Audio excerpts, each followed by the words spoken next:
नमस्कार, मैं शिक्षा मिश्रा मध्य प्रदेश के सुप्रभात न्यूज में आपका स्वागत करती हूँ। दोस्तों, मध्य प्रदेश की तमाम फटाफट खबरों को जानने के लिए हमारे चैनल को सब्सक्राइब जरूर करें। साथ ही कमेंट सेक्शन में जरूर बताएं कि आप मध्य प्रदेश के किस जिले से हमारे न्यूज को देख रहे हैं। तो चलिए शुरू करते हैं खबरों को, जानते हैं आज के मुख्य समाचार। इंदौर उज्जैन संभाग के 15 जिलों के एक माह के बिजली बिलों में शासन ने दी 129 करोड़ रुपए की सब्सिडी। मध्य प्रदेश पश्चिम क्षेत्र विद्युत वितरण कंपनी गृह ज्योति योजना से अधिकाधिक पात्र उपभोक्ताओं को बिल में राहत प्रदान कर लाभान्वित कर रही है। मालवा और निमाड़ के सभी 15 जिलों में एक माह के दौरान 28.83 लाख उपभोक्ताओं को ₹1 यूनिट की दर से बिजली उपलब्ध करवाई है। इन पात्र उपभोक्ताओं को प्रथम 100 यूनिट तक बिजली ₹1 की यूनिट की दर से प्रदान की गई है। इससे शासन की ओर से उपभोक्ताओं को 129 करोड़ रुपए की सब्सिडी प्रदान की गई। शिवराज सरकार की बड़ी तैयारी, 5 करोड़ से अधिक का होगा शिलान्यास और लोकार्पण। कई पदों पर होगी भर्ती, सभी जिलों को मिलेगा लाभ। मध्य प्रदेश में पंचायत निकाय चुनाव की समाप्ति होते ही अब शिवराज सरकार एक बार फिर से मिशन मोड में आ गई है। प्रदेश में अगस्त महीने से व्यापक स्तर पर विकास कार्य संचालित किए जाएंगे, जिससे सभी विभागों से हितग्राही मूलक योजनाओं की समीक्षा की जाएगी। इसके साथ ही सितंबर 2022 तक 5 करोड़ से अधिक राशि के शिलान्यास और लोकार्पण का कार्य पूर्ण किया जाएगा। इसकी सूचना भी तैयार करने के निर्देश दिए गए हैं। पेंशनर्स पर आई बड़ी अपडेट, 3,000 रुपए तक खाते में बढ़ेगी राशि, इन्हें मिलेगा लाभ।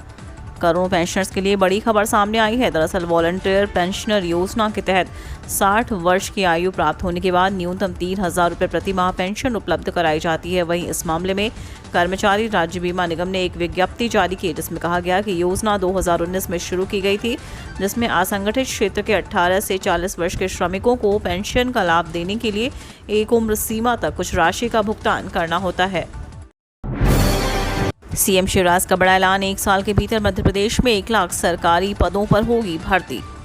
मध्य प्रदेश में अगले 1 साल के भीतर 1 लाख सरकारी नौकरियों में भर्ती की जाएगी। ये प्रक्रिया 15 अगस्त से शुरू कर दी जाएगी। इस बात की घोषणा मुख्यमंत्री शिवराज सिंह चौहान ने आज यूथ महापंचायत में की। इसी के साथ उन्होंने युवाओं के सुझाव पर मध्य प्रदेश युवा नीति बनाने की घोषणा भी की, जिससे 12 जनवरी तक लागू कर दिया जाएगा। सीएम ने कहा कि मध्य प्रदेश में हम सिंगापुर के सहयोग से ग्लोबल स्किल्स पार्क बना रहे हैं। प्रारंभ में वहाँ 6,000 बच्चे ट्रेनिंग पाएंगे और ट्रेनिंग के बाद उन्हें सुनिश्चित रूप से जॉब मिल जाएगी। बाद में इनकी संख्या 10,000 की जाएगी। मुख्यमंत्री ने कहा कि हाथों में अगर हुनर हो तो रोजगार की कमी कहीं नहीं है। शिक्षा, उच्च शिक्षा, ट्रेनिंग, स्किल डेवलपमेंट और रोजगार को लेकर सरकार सदैव आपके साथ है। प्रदेश में एक युवा राज्य सलाहकार परिषद का गठन भी किया जाएगा। श्रावण मास में श्रद्धालुओं के लिए आज 24 जुलाई से महू से ओंकारेश्वर के लिए चलेगी स्पेशल ट्रेन।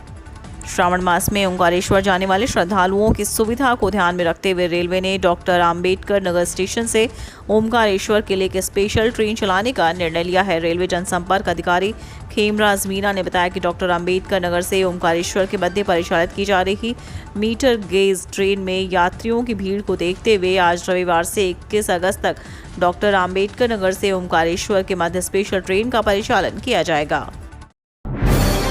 एमपी के बुरहानपुर ने हासिल की सबसे बड़ी उपलब्धि, पीएम ने दी बधाई। मध्य प्रदेश के बुरहानपुर जिले ने जल जीवन मिशन में देश भर में बड़ी उपलब्धि हासिल की है। मध्य प्रदेश का बुरहानपुर देश का पहला सर्टिफाइड हर घर जल जिला बन गया है। केंद्रीय जल शक्ति मंत्री ने ट्वीट कर यह जानकारी दी। उन्होंने लिखा कि मध्य प्रदेश का बुरहानपुर भारत का पहला हर घर जल प्रमाणित जिला बना है। यह एकमात्र ऐसा जिला है जहां 254 गांवों को ग्राम सभाओं द्वारा पारित एक प्रस्ताव के माध्यम से हर घर जल घोषित किया गया है। इस बड़ी उपलब्धि पर पीएम मोदी ने एमपी को बधाई दी है तो सीएम शिवराज ने उन्हें धन्यवाद दिया है। किसानों और आम जनता के लिए विभाग की बड़ी तैयारी, नहीं लगाने पड़ेंगे कार्यालय के चक्कर, मिलेगा लाभ, ऑनलाइन उपलब्ध होगी सुविधा। किसानों के जीवन को सरल और उनकी आय बढ़ाने के लिए शिवराज सरकार लगातार प्रयासरत है। वहीं नवीन नीतियां भी तैयार की जा रही हैं। इस बीच किसानों और भूमि स्वामी को अपने भू अधिकार ऋण पुस्तिका प्राप्त करने के लिए तहसील कार्यालय के चक्कर लगाने से मुक्ति मिलेगी। इसके साथ ही उन्हें पटवारियों को अपने काम करवाने के लिए देने वाली रिश्वत से भी छुटकारा मिलेगा। दरअसल आम जनता की सुविधा के लिए भू अधिकार ऋण पुस्तिका को ऑनलाइन भी कर दिया गया है। अब कोई भी व्यक्ति अपनी भू अधिकार ऋण पुस्तिका को kiosk centre, common service centre सहित अपने स्वयं के फोन से निर्धारित शुल्क की अदायगी कर प्राप्त कर सकते हैं। छात्रों के लिए यूजीसी का महत्वपूर्ण फैसला, डिस्टेंस लर्निंग कोर्स के नियमों में हुए संशोधन, इस तरह मिलेगा लाभ। विश्वविद्यालय अनुदान आयोग ने एक बार फिर से छात्रों के हित में महत्वपूर्ण फैसला लिया है। दरअसल विदेश मंत्रालय द्वारा संचालित किए जा रहे ऑनलाइन कोर्स और दूरस्थ शिक्षा के लिए संशोधित दिशा निर्देश जारी किए गए हैं। संशोधित ऑनलाइन प्रोग्राम में नामांकन के लिए अधिक विदेशी छात्रों को प्रोत्साहित करने का कार्य किया जाएगा। वहीं इसका लाभ नागरिकों को भी मिलेगा। यूजीसी द्वारा ओपन और डिस्टेंस लर्निंग प्रोग्राम और ऑनलाइन प्रोग्राम के लिए सेकेंड अमेंडमेंट रेगुलेशन 2022 को 18 जुलाई को राजपत्र में अधिसूचित कर दिया गया है। 10वीं 12वीं पूरक परीक्षा परिणाम पर आई बड़ी अपडेट, छात्रों के लिए जानना आवश्यक, जाने कब तक घोषित होंगे रिजल्ट। मध्य प्रदेश के एमपी बोर्ड 10वीं और 12वीं छात्रों के लिए महत्वपूर्ण अपडेट है। एमपी बोर्ड 10वीं 12वीं की पूरक परीक्षा जून में समाप्त हो गई थी। छात्र परीक्षा समाप्त होने के साथ ही अपने रिजल्ट का बेसब्री से इंतजार कर रहे हैं, लेकिन अभी छात्रों को सप्लीमेंट्री परीक्षा के परिणाम को लेकर थोड़ा और इंतजार करना होगा। नीति आयोग की रिपोर्ट, देश में 60,000 से ज़्यादा स्टार्टअप एमपी बना हब। नीति आयोग ने हाल ही में इनोवेशन इंडेक्स की रिपोर्ट जारी की है। इस रिपोर्ट में देश में स्टार्टअप और यूनिकॉर्न के बारे में भी बताया गया है। रिपोर्ट के अनुसार देश में साल 2016 में स्टार्टअप इंडिया नामक अभियान चलाया गया था, जिससे देश में स्टार्टअप इकोसिस्टम का निर्माण किया जा सके और रोजगार देने के साथ ही देश का विकास की रफ्तार को भी बढ़ाया जा सके। Department for promotion of industry and internal trade के अनुसार देश में 61,400 स्टार्टअप काम कर रहे हैं, जिनमें से 14,000 रजिस्टर्ड हैं। वहीं वित्तीय वर्ष 2016-17 में देश में स्टार्टअप की संख्या महज 733 थी। खास बात यह है कि देश में स्टार्टअप कल्चर अब महानगरों के अलावा टायर 2 और टायर 3 शहरों में भी फुल रहा है। महानगरों में जहां कुल स्टार्टअप के 55%, वहीं टायर 2 और टायर 3 शहरों में इनकी संख्या 45% है। गौर करने वाली बात यह है कि देश में चल रहे स्टार्टअप में से 45% को महिलाएं लीड कर रही हैं। 1 अगस्त से शुरू होगी ये परीक्षा, 2065 पदों पर होनी है भर्ती। कर्मचारी चयन आयोग के उम्मीदवारों के लिए नई अपडेट है। एसएससी ने सिलेक्शन पोस्ट फेज 10 की परीक्षा 1 से 5 अगस्त तक ऑनलाइन मोड में होगी। इसके तहत सिलेक्शन पोस्ट के जरिए केंद्र सरकार के विभागों में टेक्निकल और नॉन टेक्निकल के रिक्त 2065 पदों पर भर्ती की जाएगी। अब निजी महाविद्यालय विश्वविद्यालय के विद्यार्थियों को देना होगा रोजगार प्राप्त विद्यार्थियों की जानकारी। अब निजी महाविद्यालय विश्वविद्यालय के विद्यार्थियों को रोजगार प्राप्त विद्यार्थियों की जानकारी देनी होगी। यह जानकारी उच्च शिक्षा विभाग ने प्रदेश के शासकीय, अशासकीय विश्वविद्यालय तथा महाविद्यालयों से रोजगार, स्वरोजगार, उद्यमिता और प्लेसमेंट प्राप्त विद्यार्थियों की मांगी है। यह जानकारी अभी तक केवल शासकीय महाविद्यालयों और कुछ विश्वविद्यालयों से ही प्राप्त होती थी।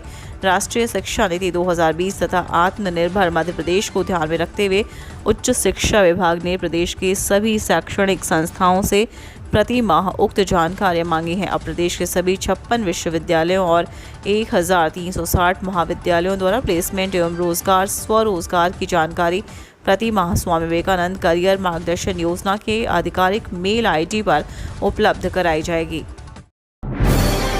विंडीज के खिलाफ दूसरे वनडे में होंगे बड़े बदलाव। मैच आज टीम इंडिया के और वेस्टइंडीज के बीच 3 मैचों के वनडे सीरीज का दूसरा मैच आज 24 जुलाई को पोर्ट ऑफ स्पेन में खेला जाएगा। टीम इंडिया सीरीज में 1-0 से आगे है, लेकिन टीम के कप्तान शिखर धवन दूसरे मैच के लिए प्लेइंग 11 में बदलाव कर सकते हैं। पहले मैच में टीम के 2 खिलाड़ियों का प्रदर्शन काफ़ी खराब था, उनकी जगह दूसरे खिलाड़ियों को मौका दिया जा सकता है। कांवड़ यात्रा के चलते इंदौर खंडवा मार्ग पर भारी वाहनों का प्रवेश दिन में बंद। सावन के महीने में कांवड़ यात्रा पूरे प्रदेश में जारी है। वहीं कांवड़ियों की सुरक्षा को देखते हुए इंदौर जिले के अंतर्गत खंडवा रोड पर ट्रक एवं भार वाहनों के आवागमन को दिन में प्रतिबंधित किया गया है। प्रशासन के जारी आदेशों में कहा गया है कि इंदौर से खंडवा की ओर से जाने वाले, खंडवा से इंदौर की ओर आने वाले ट्रक एवं भार वाहक वाहनों का सुबह 8 बजे से रात्रि 9 बजे तक प्रवेश प्रतिबंधित रहेगा।